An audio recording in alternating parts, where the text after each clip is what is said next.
नमस्कार मित्रांनो, मी गौरव तुमचं सर्वांचं लर्न विथ गौरव या यूट्यूब चॅनलवर सर्वांचं स्वागत करतो. मागच्या लेक्चरमध्ये आपण सहकार भाग 1 या लेक्चरमध्ये आपण बघितले की सहकार म्हणजे काय, त्याचा अर्थ, त्याची व्याख्या, त्याचा इतिहास, भारतीय इतिहास, महाराष्ट्रातील इतिहास आणि जागतिक स्तरावरील इतिहाससुद्धा आपण अभ्यासला. या लेक्चरमध्ये आपण सहकारी संस्थेची स्थापना कशी होते म्हणजेच फॉर्मेशन ऑफ कोऑपरेटिव्ह सोसायटी हे अभ्यासणार आहोत. त्याच्यानंतर त्याच्या काय काय स्टेजेस येतात आणि त्यानंतर आपण प्रवर्तक म्हणजेच प्रमोटर कोण असतो, त्याचं कार्य काय असतं आणि क्रेडिट कोऑपरेटिव्ह सोसायटीज वगैरे कशा असतात, त्यांचं कार्य काय असतं हे अभ्यासणार आहोत. तर आजचं हे लेक्चरसुद्धा खूप महत्त्वपूर्ण असणार आहे विद्यार्थी मित्रांनो. तर शेवटपर्यंत तुम्ही लेक्चर अटेंड करा, शेवटपर्यंत व्हिडिओ बघा आणि जर तुम्ही या चॅनलवर नवीन असाल तर लाईक, कमेंट अँड सबस्क्राईब करायला अजिबात विसरू नका. चला तर मग वेळ न दवडता आपण सुरुवात करूया. सहकार भाग 2, सहकारी संस्थेची स्थापना म्हणजेच फॉर्मेशन ऑफ कोऑपरेटिव्ह सोसायटी. सहकारी संस्थेला कायदेशीर अस्तित्व प्राप्त होण्यासाठी तिची नोंदणी महाराष्ट्र सहकारी संस्था कायदा 1960 नुसार होणे बंधनकारक आहे. सहकारी संस्थेची स्थापना ही प्रवर्तन अवस्था आणि नोंदणी अवस्था अशा 2 अवस्थांमधून होत असते. बघितलं मित्रांनो, या 1960च्या कायद्यानुसार सहकारी संस्था कायदा जो आहे त्याच्यानुसार यांची जी आहे ती स्थापना होते आणि त्याच्या 2 अवस्था आहेत. एक प्रवर्तन अवस्था आहे, एक आहे म्हणजेच प्रमोशन स्टेज आणि नोंदणी अवस्था आहे म्हणजे रजिस्ट्रेशन स्टेज. तर आपण सर्वप्रथम बघणार आहोत प्रवर्तन अवस्था, प्रमोशन स्टेज काय असते. सहकारी संस्थेची स्थापना होण्यापूर्वी तिला ज्या टप्प्यातून जावे लागते त्यांना एकत्रितपणे प्रवर्तन अवस्था असे म्हणतात. संस्थेच्या नोंदणीपूर्वी विविध बाबी पूर्ण कराव्या लागतात. याचा प्रारंभ प्रवर्तन अवस्थेपासून होतो. सहकारी संस्था स्थापनेची कल्पना मनात उद्भवणे व ती प्रत्यक्षात साकार करणे याला प्रवर्तन अवस्था किंवा नोंदणीपूर्व अवस्था असे म्हणतात. म्हणजेच काय, त्या एखाद्याच्या मनात जी कल्पना आली की मला आज सहकारी संस्था स्थापन करायची आणि ती प्रत्यक्षात साकार करायची, ह्यामधला जो कालावधी असतो त्यालाच आपण प्रवर्तन अवस्था असे म्हणतो. म्हणजेच काय की जी सहकारी संस्था असते तिला रजिस्ट्रेशन होण्यापूर्वी ज्या ज्या स्टेजेसमधून जावं लागतं त्यालाच प्रमोशन स्टेज असे म्हणतात. तर प्रवर्तन अवस्थेतील टप्पे जे आहेत ते पुढील प्रमाणे आहेत. पहिला पॉईंट आहे संस्था स्थापनेची कल्पना मनात उद्भवणे.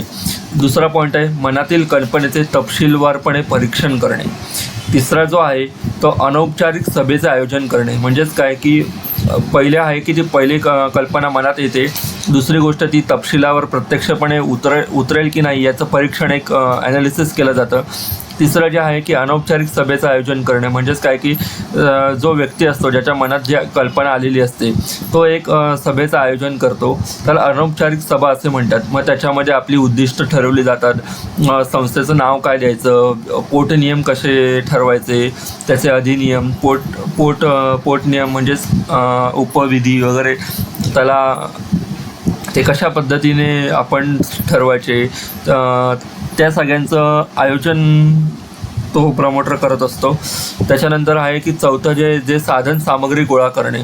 म्हणजेच त्या स्टेजमध्ये येतं की नक्की तुम्हाला फंड कसा लागणार आहे, त्याच्यानुसार फर्निचर, स्टेशनरी, कम्प्युटर्स म्हणजे कशा पद्धतीने तुमचं प्रयोजन असतं म्हणजे इत्यादी सगळा जो आहे साधन सामग्री, जे जागा पहिले बघायची, त्याच्यानंतर त्याचं फर्निचर करायचं, स्टेशनरी गोळा करायची, त्या सगळं ह्या स्टेजमध्ये येतं जे साधन सामग्री गोळा करणे. 5वं जे आहे ते आर्थिक योजना तयार करणे. आर्थिक योजना म्हणजेच काय की फंड कुठून येईल, आपल्याला मदत कोण कोण करतील, भांडवल किती असणार आहे, या टप्प्यावरती ते मीटिंगमध्ये ठरवलं जातं. आणि 6वं जे आहे ते दस्तऐवज व कागदपत्र तयार करणे. नमुना अ असतो तो 10 सभासदांच्या सह्या घेऊन प्रवर्तकाला तो पूर्ण करायचा असतो आणि त्याच्यासोबत बँकेचा दाखला, जिथे संस्था उभी राहणार आहे त्या जागेचं ना हरकत प्रमाणपत्र, त्याच्यानंतर काय म्हणतात त्याला, आपले विविध प्रकारचे म्हणजे बँकेत ठेवी किती आहेत त्याचा बँकेकडून दाखला घ्यावा लागतो एक. अशा विविध पद्धती आहेत त्याचं सगळे कागदपत्र जे तयार केले जातात आणि ते निबंधकाकडे रजिस्ट्रेशन ऑफिसमध्ये दिले जातात. तर प्रवर्तन अवस्थेमध्ये एवढ्या टप्पे हे पार पाडले जातात. पुढे आपण बघणार, हे बघा इथे आलंय, सहकारी संस्थेच्या नोंदणीसाठी किमान 10 सभासदांच्या सह्या असलेला पूर्ण व्यवस्थितपणे भरलेला अर्ज नमुना अ मध्ये तयार केला जातो.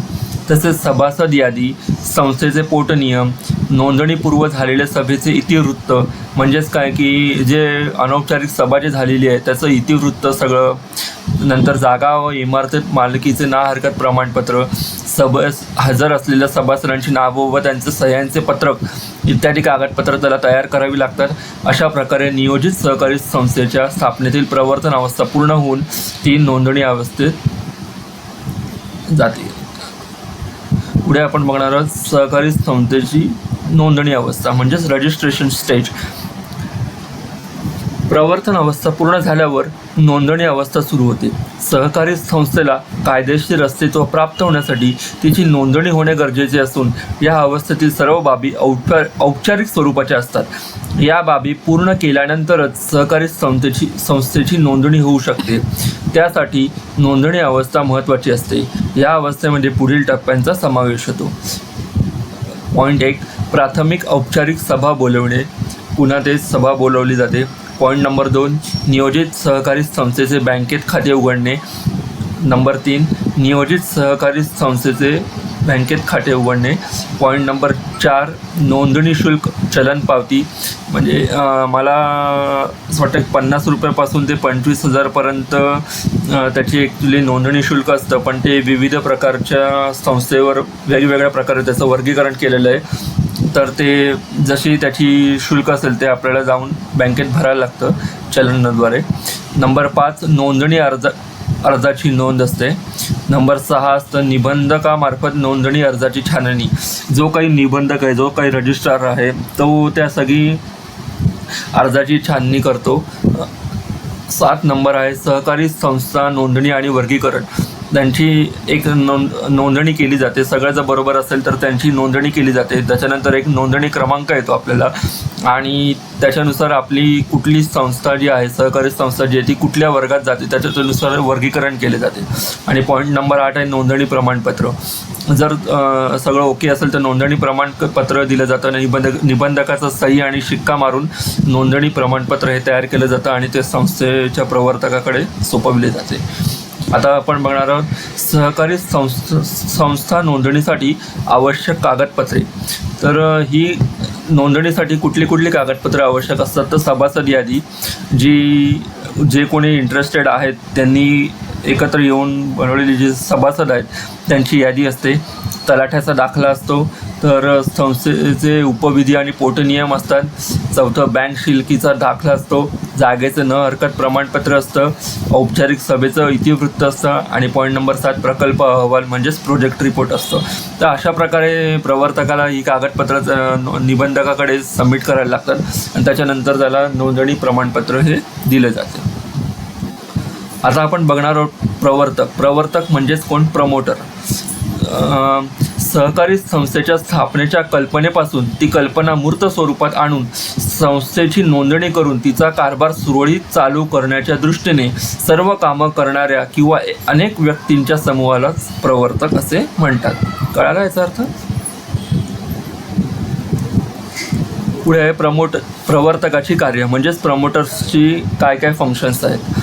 तर नंबर 1 आहे सहकारी संस्थेची स्थापनेची कल्पना सुचवणे, अनौपचारिक सभा बोलविणे, संस्थेची उद्दिष्ट ठरवणे, प्रकल्प अहवाल तयार करणे, साधनसामग्री गोळा करणे, आर्थिक योजना तयार करणे, बँकेत खाते उघडणे, नोंदणीसाठी आवश्यक कागदपत्र तयार करणे, सभासदांची औपचारिक सभा बोलवणे, नोंदणी अर्ज सादर करणे, नोंदणी प्रमाणपत्र मिळवणे, पहिली सर्वसाधारण सभा बोलवणे, पहिल्या सर्वसाधारण सभेचे इतिवृत्त लिहिणे.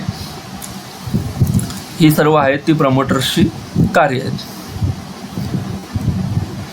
हे इथे हायलाईट केलेले एक पॉईंट आहेत. नमुना अ, सहकारी संस्थेचा नोंदणीचा अर्जाचा नमुना हे आपल्याला ऑब्जेक्टिव्हला येऊ शकतं की आपण जी नोंदणी करतो त्या अर्जाच्या नमुन्याला काय म्हणतात, तर नमुना अ म्हणतात. आणि नमुना ब म्हणजे काय आहे, तर निबंधक नोंदणी अर्जाची नोंद आपल्या कार्यालयातील नमुना ब या नोंदवहीत करतात. म्हणजेच निबंधक काय करतो, रजिस्ट्रार काय करतो की नोंदणी अर्जाची नोंद आहे तो त्याच्या नोंदवहीत करतो, तर त्या नोंदवहीला नमुना ब असे म्हटले जाते. तर नमुना अ आणि ब याच्यामधला फरक आणि हे ऑब्जेक्टिव्हला येऊ शकतं, त्याच्यासाठी हे लक्षात ठेवा. पुढे आहे सहकारी पतपुरवठा संस्था म्हणजेच क्रेडिट कोऑपरेटिव्ह सोसायटीज. त्यालाच इंग्लिशमध्ये म्हणतात क्रेडिट कोऑपरेटिव्ह सोसायटी. याचा अर्थ काय, सहकारी तत्वावर शेती व्यवसायाच्या विकासासाठी योग्य व वाजवी व्याज दराने पुरेसा कर्ज पुरवठा करणाऱ्या संस्था म्हणजे सहकारी पतपुरवठा संस्था होय. ज्या काही सहकारी तत्वावर शेतीच्या विकासासाठी योग्य आणि वाजवी दराने कर्ज पुरवतात त्यांना सहकारी पतपुरवठा संस्था असे म्हणतात.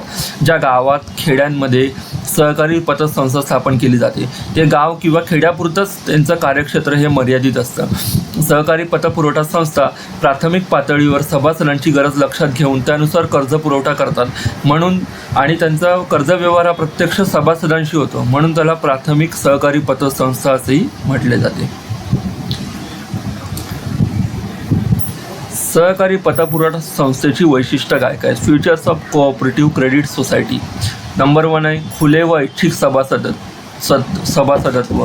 जे ऐच्छिक आहे सभासदत्व. दुसरं आहे जे संस्थेचा उद्देश. तिसरं आहे संस्थेचे कार्यक्षेत्र.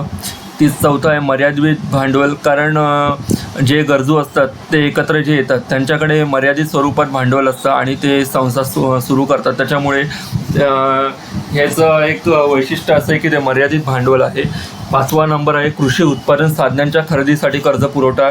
जसं की कृषी उत्पादनासाठी जे काही साधनं लागतात, जसं नांगर असेल, अजून वेगवेगळ्या पंप असेल, वेगवेगळ्या प्रकारचे मोटर्स असतील, तर ते खतं बियाणं ज्यांच्यासाठी जे काही उत्पादनासाठी लागणारा जो काही खर्च आहे त्या खरेदीसाठी कर्ज पुरवठा केला जातो उत्पादनासाठी.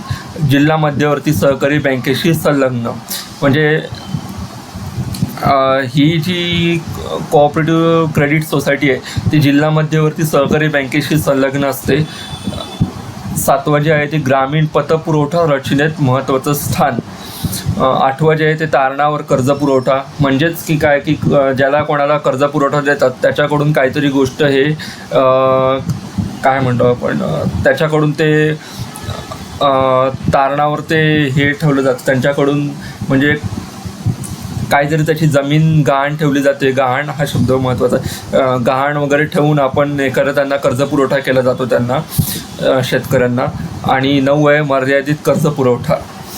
ठीक आहे, तर ही त्याची सहकारी क्रेडिट कोऑपरेटिव्ह सोसायटीची वैशिष्ट्य आहेत. पुढे आहे त्याचे फंक्शन्स काय आहेत. सहकारी पतपुरवठा संस्थेची कार्य काय आहेत, तर ठेवी स्वीकारणे, कर्ज पुरवठा करणे, कर्जाच्या वापरावर नियंत्रण व कर्ज वसुलीसुद्धा करणे, भांडवलाची निर्मिती करणे आणि 5 म्हणजे शासकीय योजनांमध्ये सहभाग घेणे. आता आपण काही पॉईंट्स बघणार आहोत जे ऑब्जेक्टिव्ह टाईप महत्त्वाचे असतील, तर हे नीट लक्ष द्या. पहिला आहे ब्रिटिश राजवटीमध्ये असं विचारलं जाऊ शकतं, ब्रिटिश राजवटीमध्ये कोणत्या साली सहकारी पतपुरवठा संस्था कायदा संमत झाला, तर 1904 साली जो आहे तो सहकारी पतपुरवठा संस्था कायदा हा संमत झाला होता. दुसरं जे आहे ते प्राथमिक सहकारी पतपुरवठा संस्था कोणत्या बँकेशी संलग्न असतात, तर आपण आताच बघितलं की त्या जिल्हा मध्यवर्ती सहकारी बँकेशी या संलग्न असतात. नोंदणीसाठी अर्ज दाखल झाल्यानंतर नोंदणीबाबतचा निर्णय नोंदणी अधिकाऱ्यांना 2 महिन्याच्या आत द्यावा लागतो. तसं त्या प्रवर्तकाला त्यांना कळवायला लागतं की त्यांचा जर फॉर्म रिजेक्ट केला असेल किंवा ॲक्सेप्ट केला असेल ते त्यांना निबंधकाला 2 महिन्याच्या आत त्या प्रवर्तकाला त्यांना अर्जाबद्दल त्यांना माहिती पुरवावी लागते. पॉईंट नंबर 4 आहे, सहकारी संस्थेच्या नोंदणीसाठी 50 ते 25,000 पर्यंत शुल्क आकारले जाते.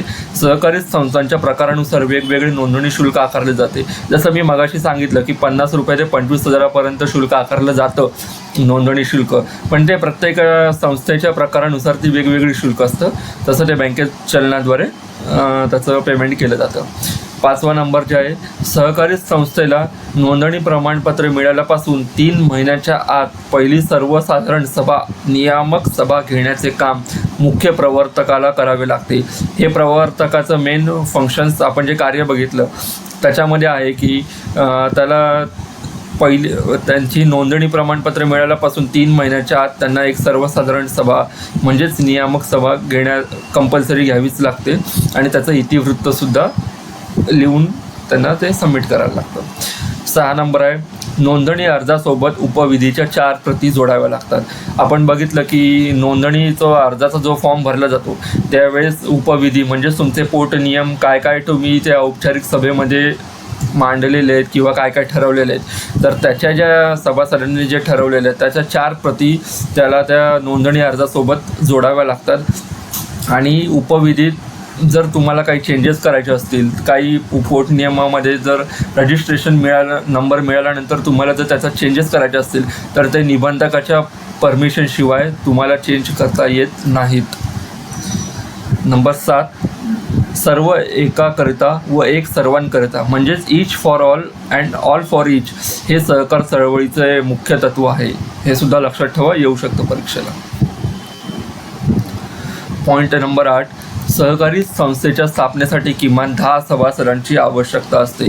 कोणतेही 10 सभासद वेगवेगळ्या कुटुंबातील पण वेगवेगळ्या कुटुंबातील कोणतेही 10 सभासद जे काही गरजू असतील, जे काही आर्थिकदृष्ट्या ज्यांना प्रॉब्लेम असेल ते सगळे एकत्र येऊन त्यांच्या गरजा भागवण्यासाठी समानतेच्या तत्त्वावर एकत्र येतात आणि सहकारी संस्था स्थापन करतात. तर ते किमान सदस्य संख्या 10 आहे आणि कमाल मर्यादा नाही आहे त्याला. पॉईंट नंबर 9, राज्य सहकारी बँक आणि प्राथमिक सहकारी पतपुरवठा संस्थांना जोडणारा दुवा म्हणजेच कोण आहे, जिल्हा मध्यवर्ती सहकारी बँक. जिल्हा मध्यवर्ती सहकारी बँक आहे की राज्य सहकारी बँकेला आणि प्राथमिक सहकारी क्रेडिट कोऑपरेटिव्ह सोसायटीला, हे दोघांना जोडणारा दुवा आहे. हे महत्त्वाचं आहे. आणि पॉईंट नंबर 10 काय आहे की सहकारी पतपुरवठ्याच्या रचनेतील सर्वोच्च बँक सहकार बँक म्हणजे शिखर बँक. म्हणजे आपण मी मागच्या लेक्चरमध्ये जसं तुम्हाला सांगितलं की सहकारी बँकांचे जे आहेत रचना जी आहे ती त्रिस्तरीय आहे. एक प्राथमिक पतपुरवठा संस्था जी प्राथमिक सहकारी पतपुरवठा संस्था आहे, दुसरं जे आहे ते म्हणजे जिल्हा मध्यवर्ती बँक आहे आणि तिसरं जे आहे ते राज्य मध्यवर्ती बँक म्हणजेच राज्य सहकारी बँक म्हणजे शिखर बँक. तर हा जे सर्वोच्च बँक आहे रचनेतील सर्वोच्च बँक म्हणजेच काय की राज्य सहकारी बँक म्हणजेच त्याला शिखर बँक असंही म्हटलं जातं. तर तुम्हाला हा व्हिडिओ कसा वाटला मित्रांनो ते मला जरूर कळवा. याच्या पुढे आपण सहकार भाग 3मध्ये अशाच पद्धतीने दुसरं नवीन चॅप्टर बघणार आहोत. तर तुम्हाला हा व्हिडिओ कसा वाटला याचं मला कमेंटमध्ये नक्कीच कळवा आणि जर आवडलं असेल तर शेअर करा आणि चॅनलला सबस्क्राईब करायला विसरू नका. धन्यवाद.